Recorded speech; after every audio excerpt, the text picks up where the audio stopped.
All right, so I'm going to get started. We're just doing the prologue in chapter 1 today. So this is Saskatchewan, 1918. John Wilson came in, first paragraph out of our booklet. When did he first come? He came to Saskatchewan in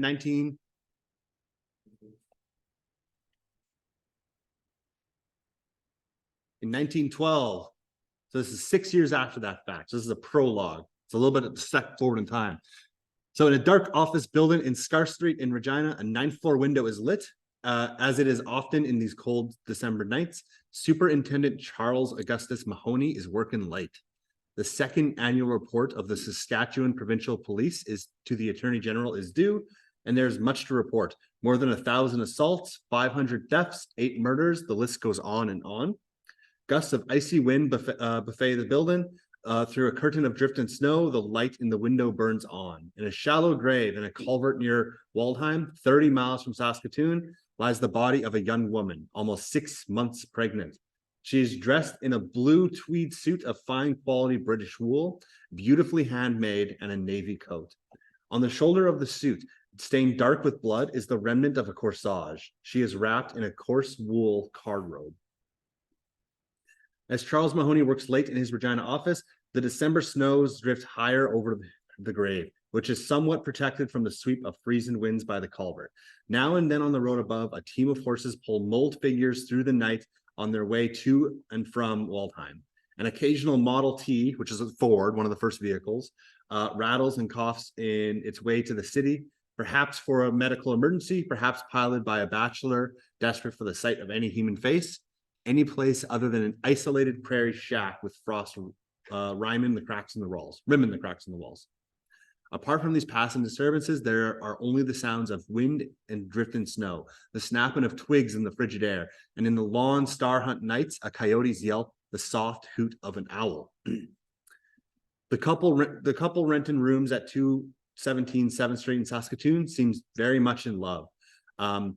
They moved into the handsome rooming house on October 1st, and they were often seen walking in the mellow fall evenings or driving in a new gray Dort. He wears the uniform of a military police, which suits his slim frame and craggy good looks. But to an astute observer, the marks of a recent illness are discernible. A certain pale fragility and the drawn, listening expression of one attuned to the slight shifts from within. His young wife's delicious manner supports this observation. They have eyes only for each other, though at times her loving glances find him deep in somber thought. Perhaps he is not well. There is reason for concern. The flu that ravaged Europe has arrived. The first cases reported in the East, or perhaps he is just homesick for Scotland. The woman in the shallow graves knows no more loving glances. She will never see her home again. Charles Mahoney is pleased with the fledgling police force he has so hastily assembled to begin law enforcement in January 1917. The Attorney General's orders to form a provincial police force in just 25 days launched a mission that at the outset seemed nearly impossible. Mahoney raided police forces across the country, and he had an eye for good prospects. He once saw 2 men laying bricks in Regina and hired them on the spot. And now Mahoney has reason to feel proud of the record emerging from his Underwood typer, a chronicle of 100 minor offenses and grievances, discreetly but thoroughly handled, and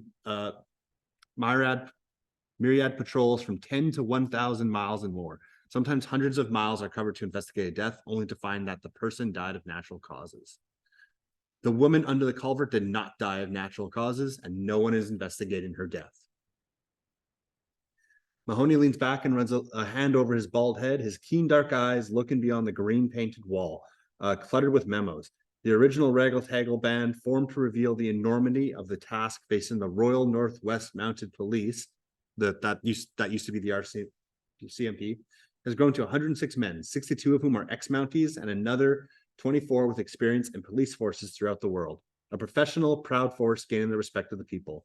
They call him Manny at his suggestion because he hates being called Mahoney. No one pronounces it correctly, Mahani, and he knows that behind his back, the men affectionately call him Charles Augustus. The good reputation of this force is no small accomplishment, considering the population of the province is now 782,000, which averages out at 1 law officer for every 7,379 people. To say nothing of the logistics of covering so large territory, 250,000 square miles. and the population is still growing. A steady stream arriving from everywhere, it seems. Men with land in their eyes, entrepreneurial schemes in their head. Some will succeed, some fail, and some will turn to crime. Nothing they do will surprise Charles Mahoney much.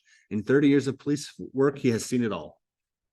In the silent building, the typewriter clatters on. Cattle thefts, indecent assaults, arson, robbery, child neglect, murder.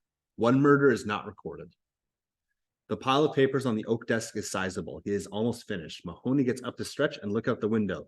Smoke from the chimneys hangs in the frigid air, then dissipates momentarily with a gust of wind. A muffled figure leaning into the wind passes under a streetlight. A hard place, the Saskatchewan, and big enough to be a country, but interesting, always that. He returns to his chair, picks up a pile of papers, and taps it on the desk to straighten it. A record of good men fulfilling their duties with courage and growing maturity. Other good men will be coming home from war. He looks forward to finding some excellent recruits among their numbers. Whatever 1919 holds, it will not be dull, of that he can be sure. The job is done until next year. The lights in the upstairs windows goes out, and Charles Mahoney heads home for a few hours of sleep. So this is fast forward in time. This is more towards the end of book one that we're seeing this prologue here happening. And so we get a little bit of a teaser of what this story is going to be about. What do you think it's going to be about now?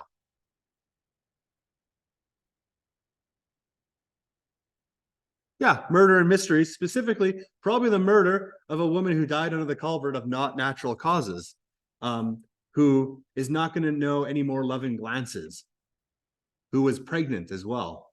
So just to give you a bit of a prologue there. So the prologue is just kind of like a sneak peek into the story. So we're not going to go deep into the plot just yet. What we're going to happen is we're starting to read a full novel here, right? They're going to introduce us to the characters. There's going to be a lot of them, and we're going to work to keep track of them. That's our goal for today. Is let's just get an idea of some of the characters so far, and we're going to keep track of them, and that's it. So we're only going to read chapter 1, which is just going to be I think 4 pages, something like that.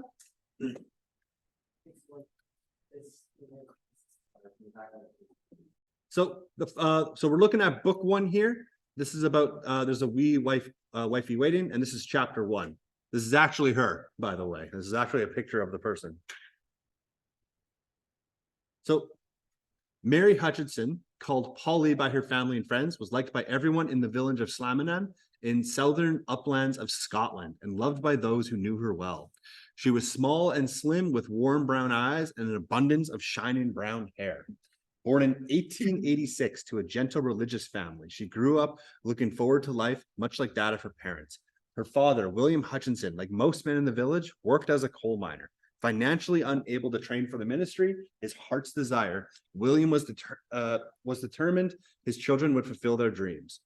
3 of Polly's sisters were teachers. Her brother James attended university in Glasgow, and Polly and another sister trained as dressmakers. As a parish elder, William Hutchinson was widely known and respected, and his wife's Helen's generosity endeared to everyone. The Hutchinsons were poor, but proud of their good name. Not a breath of scandal had ever touched any of them. Even in this close family, Polly was special. We all loved one another, but somehow every one of us had special work with Polly. She was so bright and cheery and brave, her sister Elizabeth would say later. When Polly was 18, she went to work for the Grossarts drapers in Carluke, where her brother Jim lived. Carluke was just 20 miles from Glasgow, in the heart of the Clyde Valley district. Mr. Grossart was a good employer, treating his staff like family, and among the other jobs attraction was a slim, handsome young man who worked as a draper. His name was John Wilson. Oh, the book's about John Wilson. John's parents were well along in years before their children were born, owned a thriving grocery and grain business in Carluke. They were well respected through the districts as quiet, industrious, honest people. John was the second oldest of their 4 children. Like most people, he gravitated towards Polly Hutchinson. Her sunny disposition complemented his moody, intense nature. A year after they met, he began to court her, and they fell in love. The Hutchinson family soon treated Jack, as he was called, as one of their own. Whoever Polly loved, they would love, and Wilson's family became fond of Polly. When Jack requested her hand in marriage in August 1906, they all were pleased and a bit relieved after Jack's dramatic announcement that if Polly wasn't allowed to marry him, he would blow his brains out. The level-headed Hutchinsons did not believe anyone would be so irrational. They did not yet know John Wilson. And here we see some foreshadowing. Jack presented Polly with a nice little diamond ring. Their courtship wasn't rushed. They had known each other for 4 years, courting for 3 of them, before they married on January 1st, 1908. The young couple spent their honeymoon in Dublin, Ireland. Soon after the wedding, Jack Wilson's parents both died, leaving some money to him and some to his twin sisters, Mary and Isabella. Through the Scottish law of primogeniture, the oldest son, Alex, inherited the bulk of the estate, including the business in Carluke. Jack quit his job at Grossart and, in partnership with Polly's brother James, invested in several greenhouses. The gentle slopes of the Clyde Valley were perfect for gardening. Jack, who had suffered from lung trouble since childhood, found the greenhouse's humidity stifling, and he worked outdoors as much as possible. He and Polly moved into a lovely old stone house, part of Jack's future estate, in the in the Kilneckdows, 3 miles from Carluke. They were off to a fine start in life. Everyone agreed it was a good match. Jack Wilson was crazy about his wee wifey, and the Wilsons were an affectionate, popular couple with a close circle of friends. Polly's families noticed Jack's tendency to lie when it suited his purposes, but Polly seemed oblivious to it. In May 1909, a son, George, was born, and Polly had what she wanted in life, a home and family. Wilson was a good father. As soon as he could walk, the boy was his constant companion, following his father everywhere, helping him with the chores. Everyone commented on the close bond between father and son and how good Jack was with the wean. And an idyllic life, it would seem, but not for long. So we're actually, that's all we're really going to read today, at least together.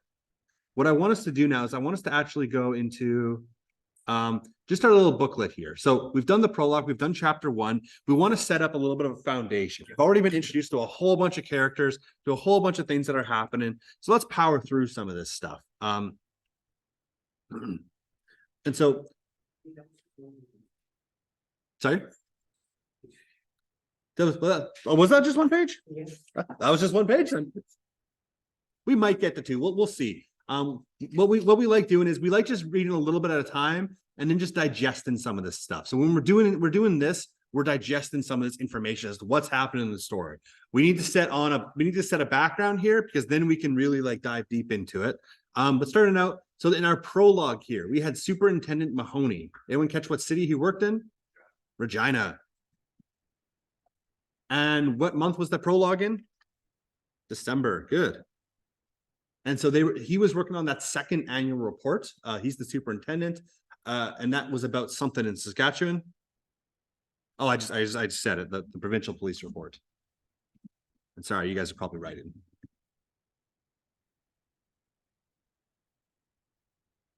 I'll see if I can zoom in a little bit.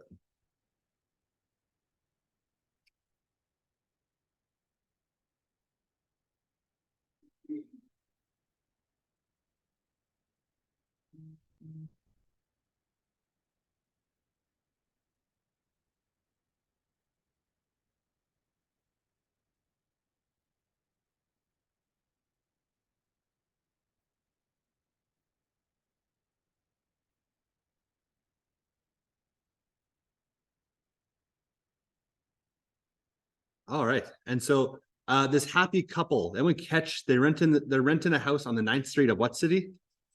Saskatoon. I mean, there's only 2 cities at this time in the province. So, you know, the husband does not look well. Perhaps he's sick for his native country of Scotland. And where is John Wilson from? This is not one of the questions in there yet, but where's John Wilson from? That was from chapter 1.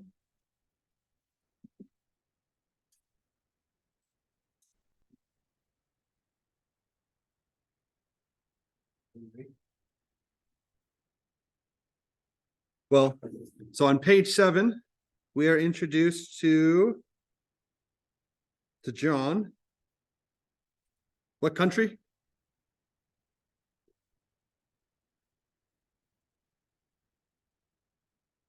It's in the first sentence of chapter 1. Scotland. So John Wilson is from Scotland. The person in the prologue who doesn't look well is homesick for his native country of Scotland. Who probably is that person? It's probably John Wilson. So the Attorney General, question 6, the Attorney General has ordered a police report, police force be assembled in how many days? 25. Yeah, so not a pretty strong task, right? Hey, get the police force up and running in 4 weeks. The policemen refer to the superintendent by the nickname of, there's 2 of them. One was Manny and one was Charles Augustus.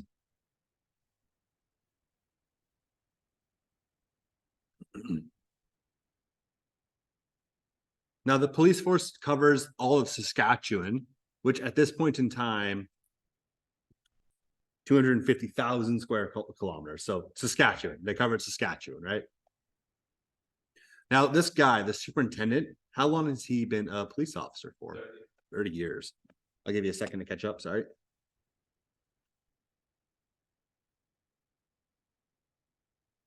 And now, so this prologue takes place at the end of 1918, right? And so he's hoping to hire a bunch of men as they return from what? The war, specifically World War I. We'll give some context there. But World War I ends very shortly afterwards. This is how the Spanish flu actually like spreads. Is it starts in those trenches in World War I. All these guys go home to all their countries, and then boom, like people just die. All right. So just some context there with our prologue. So now what we're going to do is we're going to go into chapter 1, which is where we're going to start getting a lot of this information. So if you scroll down, so first off, you're going to encounter some words here where you might be like, what the heck is that? What does that mean? I've just assembled some of that vocabulary here in a definition. There's dictionaries in the back. You can Google the word as well. We're going to run into words we don't know how to say. We don't know how what they mean. That's just part of how it goes. And so I've just put a list of those on here. You're welcome to use them, but there are other resources available. Personally, I'm a big fan of them. I'm just going to Google it. Like, that's fine. All right. So chapter 1. So we have been introduced to a whole bunch of chapters right now. So first up, prologue, in the prologue. So what do we know so far about Charles Augustus Mahoney or Manny?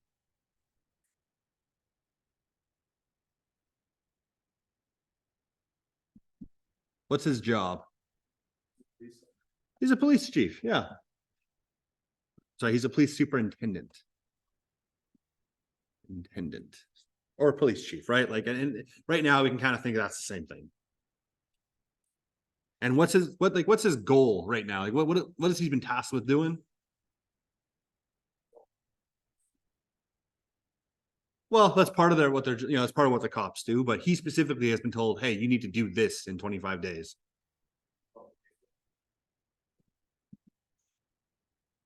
He needs to, assemble a police force, which basically means he needs to mass hire officers. He's like, hey, bricklayers, you guys want to be a cop?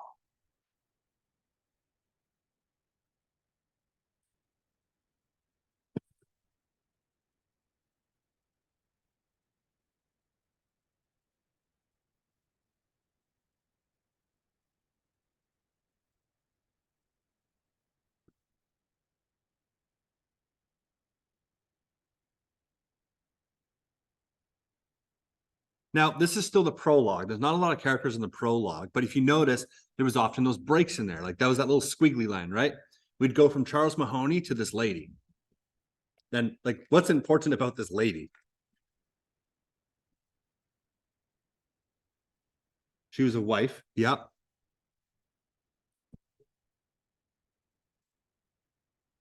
So maybe Polly could be. That's a character we've been introduced to so far. Well, we will find out. So this person's a wife. Are they alive or dead? In chapter 1, they say a name of a person. Yeah. So this person is dead.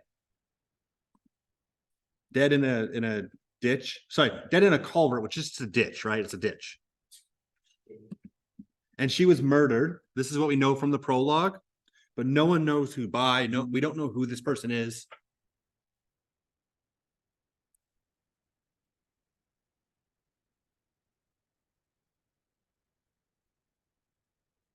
And we also know that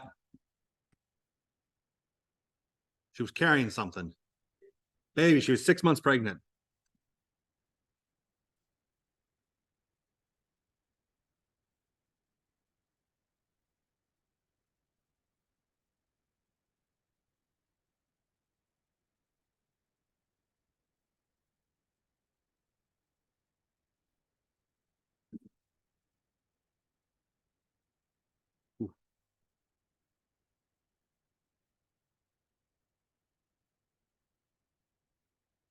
And then finally in our prologue, we get introduced to a man and a woman, and we get first introduced to them. They were driving a gray. Let's put a Ford. No, we'll put Dort and then Ford. They're driving a Ford. They're driving a car. So we have a man and a woman. They're driving a car.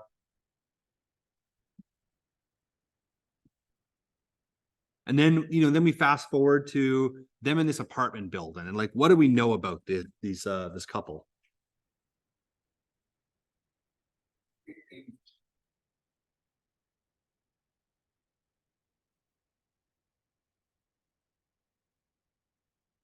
And this is towards the end of our prologue.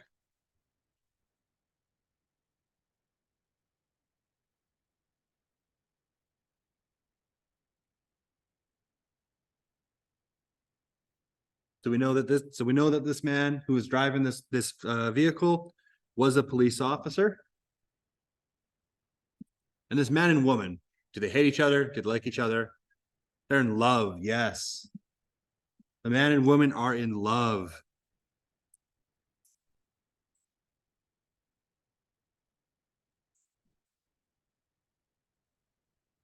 Who? The guy in here?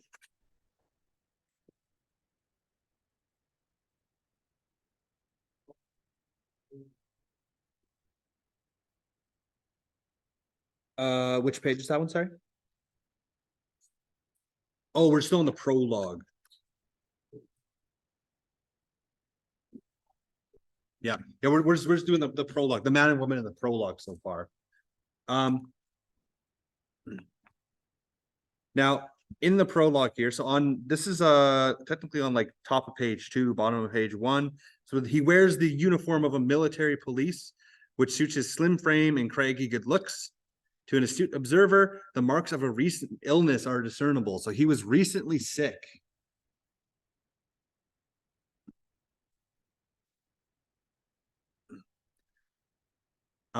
His young wife's solicitous manner supports this observation. So they are married.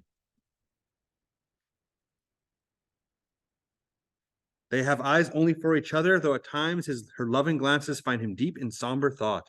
Perhaps he is not well. There is reason for concern. The flu that ravaged Europe has arrived. The first cases reported in the East, or perhaps he is just homesick for Scotland, and he's from Scotland.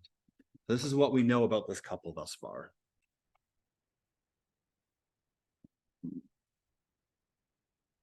Excuse me.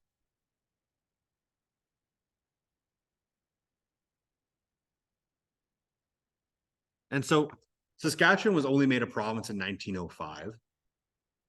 And this story takes place in the early 1900s. Now, this is kind of going back to our Canadian Studies class, but if we remember correctly, Canada was expanding west really quickly. And their goal was, holy crap, we need to get people on this land as quick as possible. So what are they doing? They're giving a whole bunch of free land to people. So this is part of like so we got a whole bunch of Euro Canadians coming in.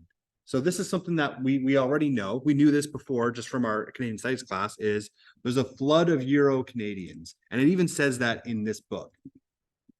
We get a bunch of people coming here who want specifically land, right? Hey, you want to move here? We need people here to stop the US from invading. Here's a farm, free of charge.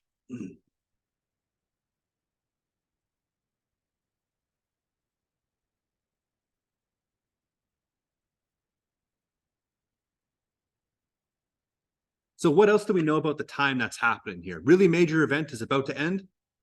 This is how he's going to get all his lovely police force. World War I is ended.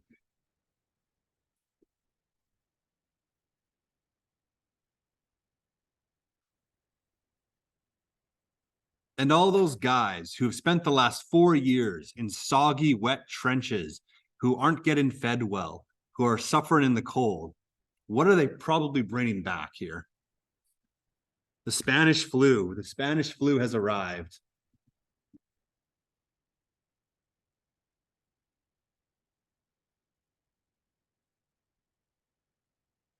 And we also know that there's a mass hiring of law officers. Again, he saw 2 guys who were building bricks. He's like, yep, they look like they're good. You guys want to be cops? And thus they became cops.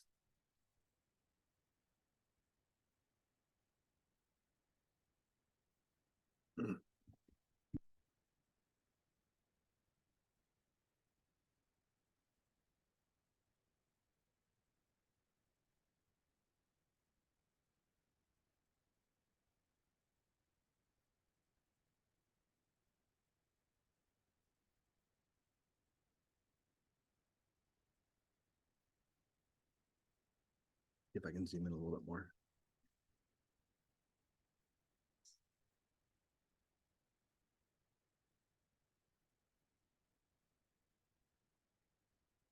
And so if you actually go ahead a page or two, you're going to notice that we normally don't do a chapter by chapter breakdown. Like right now it's prologue, then chapter 1. We're not going to go, well, now chapter 2 and now chapter 3 and 4 and 5. What we're eventually going to see is that we're going to actually clump chapters together.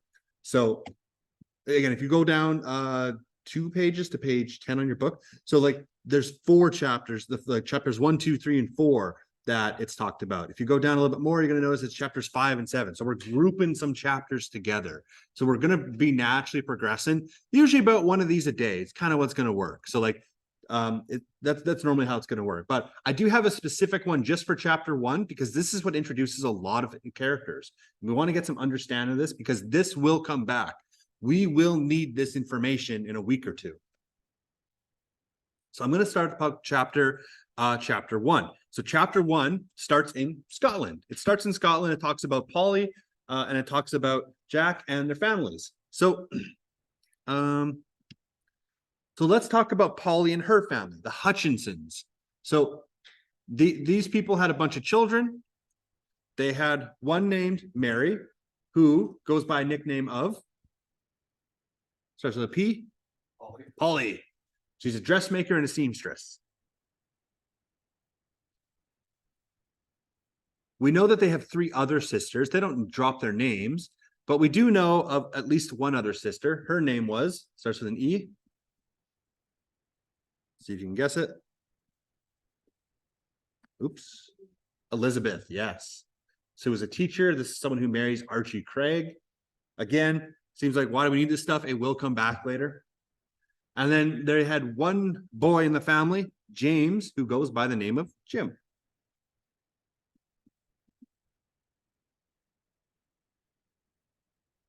So those are the Hutchinsons and their children. Now, the big one here is obviously going to be Polly. That's the nickname of Mary, but she's going to be referred to as Polly throughout the story.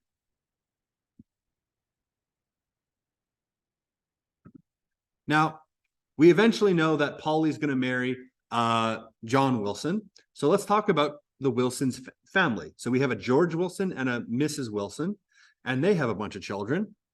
They have 4 of them specifically. Did anyone catch any of the names?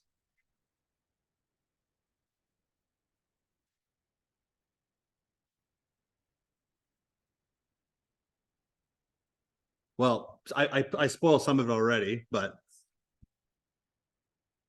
Alex, we have Alex, who is the oldest. Alex is the dude who inherits all their business. So unfortunately, George and the Wilsons die. Alex inherits their business because he is the oldest. That's just how the law works there. But the second oldest is Jack Wilson, who goes by the more commonly known name as John, our main character. This is our protagonist. This is our main character.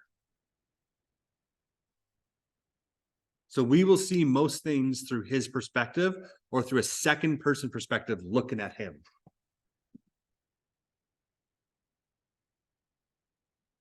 And then finally, we have the twins. It's already spoiled here.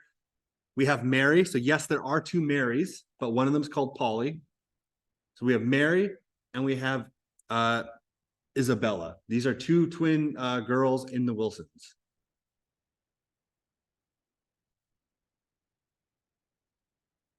So cool. They're introduced to the families. John and Polly are courted, like they court together for 3 years, or they date for 3 years, and they marry in their 4th year. Specifically, these two marry on January 1st, 1908, and they have a child shortly after. Anyone catch the name? George. We have George, who's born on May 1909.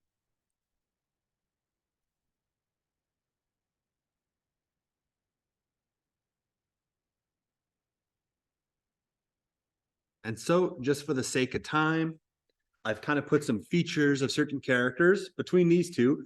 Between Polly and Jack, who do you think probably is this first person here? Probably Polly, yeah.